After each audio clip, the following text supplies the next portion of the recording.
ये है दिल्ली दर्पण, दिल्ली एनसीआर का नंबर 1 वेब चैनल।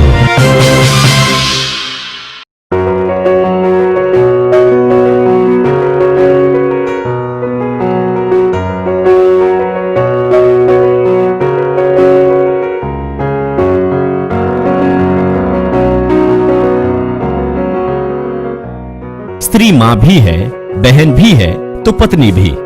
देश और दुनिया की आधी आबादी यानी इन महिलाओं के सशक्त होने का मतलब है समाज और देश का चहुमुखी विकास। इस मकसद को ध्यान में रखते हुए और महिला शक्ति से लोगों को परिचित कराने के लिए rotary club of healthy uptown ने सोशल अम्ब्रेला फाउंडेशन के साथ मिलकर 30 अगस्त को एक विशेष कार्यक्रम आयोजित किया। ये कार्यक्रम था an evening with women empowerment. कार्यक्रम में अशोक विहार के सामाजिक और राजनीतिक जगत के भारी संख्या में लोग पहुंचे। कार्यक्रम में महिला सशक्तिकरण पर जोर दिया गया। यहाँ महिलाओं को सशक्त बनाने वाले विषयों पर चर्चा की गई। कार्यक्रम में स्किन स्पेशलिस्ट दीपाली भारद्वाज ने महिलाओं को ग्रूमिंग संबंधी विषयों पर जागरूक किया, तो वहीं महिलाओं में उत्साह और उम्मीद जगाने का काम किया मोटिवेशनल स्पीकर रीमा कोहली ने। महिलाओं में आत्मविश्वास बढ़े, इसके लिए उनके व्यक्तित्व के चहुमुखी विकास की आवश्यकता है। महिलाएं शारीरिक और मानसिक रूप से सुंदर और सशक्त और शांत कैसे बने, ये गुर मेडिटेशन गुरु अर्चना दीदी ने बताया। Social work is my passion, which I'm following now, and today's program was on women empowerment. Basically, this was a program where we called women from different fields. अलग-अलग जगह से अलग-अलग व्यवसाय की ये सारी लेडीज हैं। कोई टैरो कार्ड रीडर है, तो कोई लेक्चरर है, कोई डॉक्टर है, कोई वकील है। All of them have come together only for one cause, and that is to show that if women stand together and if women are with each other, they can do anything. Nothing is impossible. हमने ये जो dare to be rare के नाम से एक कार्यक्रम शुरू किया है। अभी ये जो आज हुआ है, ये हमारा 6ठा कार्यक्रम है। इससे पहले हम कॉन्स्टिट्यूशन क्लब में कर चुके हैं, लॉयंस क्लब के साथ कर चुके हैं और काफ़ी जगह कर चुके हैं। और आने वाले टाइम में मेरा बिल्कुल दावा है कि हम इसको विज्ञान भवन तक और सोशल जस्टिस मिनिस्ट्री तक लेकर जाएंगे, बिकॉज ये एक इवेंट नहीं है, ये एक मिशन है। इसमें यूजुअली हम बहुत बड़ी टीम लेकर नहीं चलते हैं और खुद का कार्यक्रम नहीं करते हैं। हो सकता है हम 25वां कार्यक्रम अपना करेंगे, बट इसमें हम लोग 4 ऐसे बच्चे लेते हैं जो अपने आप को प्रूव कर चुके हैं। जैसे हमारे साथ 2 बच्चियाँ थी जो जिन्होंने साइन लैंग्वेज में अभी नेशनल एंथम गाया है, जो कि वो अमिताभ बच्चन जी के साथ भी कर चुकी हैं, और ओलंपिक विनर भी बच्चे थे। और कोशिश ये करते हैं 4 ऐसे बच्चे लेने का। वैसे हो जाता है कई बार थोड़ा सा चेंज कि 4 ऐसे बच्चे जो जिनको घर से एनकरेजमेंट नहीं मिलता, घर से भी नहीं मिलता और सोसाइटी से भी नहीं मिलता। तो इसमें हमारा पहला मोटिव रहता है कि जो बच्चे ये कर रहे हैं उनको एनकरेजमेंट मिले, एप्रिसिएशन मिले, और जो बच्चे नहीं कर पा रहे हैं उनको मोटिवेशन मिले। और तीसरा जो मेन हमारा जो अलग अलग जाकर करने का मोटिव रहता है, उसमें ये रहता है कि हम लोगों को सेंसिटाइज करें। हम उनको एक बताएं कि इनको किसी की दया की ज़रूरत नहीं है, सिर्फ उनको ये बताना है कि आप कहीं से भी किसी भी तरह से कमज़ोर नहीं हैं। और हमारी सरकारें कर रही हैं, बहुत अच्छा कर रही हैं, बट कहीं ना कहीं मुझे ये लगता है शब्दों को बदलने से बातें नहीं बदलती हैं। लोग बोलते हैं कि फिज़िकली चैलेंज मत बोलो, स्पेशली एबल बोलो। मैं भी अपनी ज़बान में वो लाने की कोशिश करती हूँ। रातों रात बोल दिया जाता है कि विकलांग मत बोलो, दिव्यांग बोलो। तो बोलने से अगर स्थिति बदलती तो कब की बदल चुकी होती। इस आयोजन में कई ऐसे दिव्यांग लोगों और बच्चों को भी सम्मानित किया गया जिनकी कामयाबी के आड़े दिव्यांगता नहीं आती।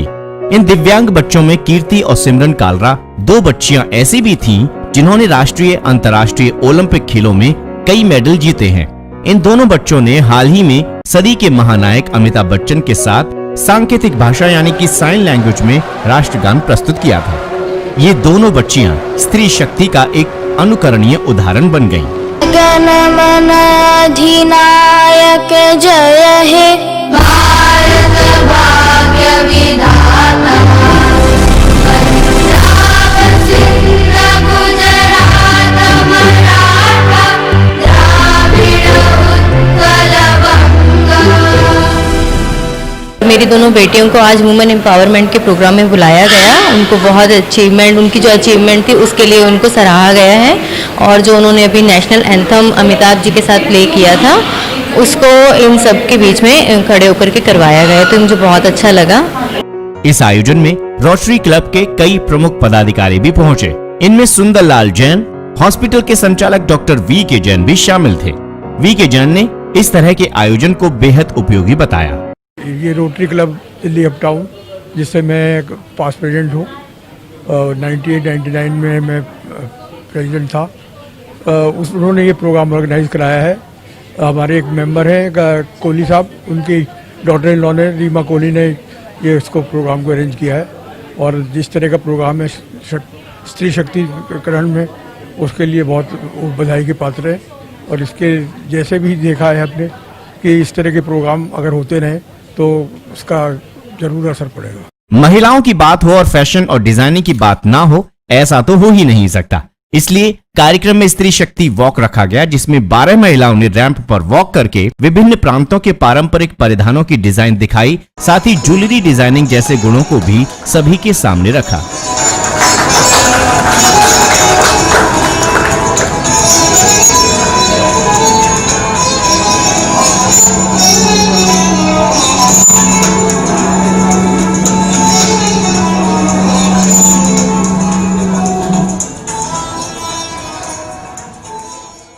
इसी के तहत ये दर्शाया गया कि एक स्त्री दुर्गा भी है, सरस्वती भी और काली भी। स्त्री चाहे तो कोई भी बड़ा काम आसानी से कर सकती है। अशोक के से महिलाओं के सशक्तिकरण को बल मिलेगा, साथ ही महिलाओं में आत्मसम्मान तो बढ़ेगा ही, इसके साथ साथ उन दिव्यांग बच्चों के अंदर भी इस भावना का पोषण होगा जो ये कहती है कि वो भी किसी से कम नहीं। दिल्ली दर्पण टीवी के लिए नवीन कुमार के साथ ऋषि शर्मा की रिपोर्ट।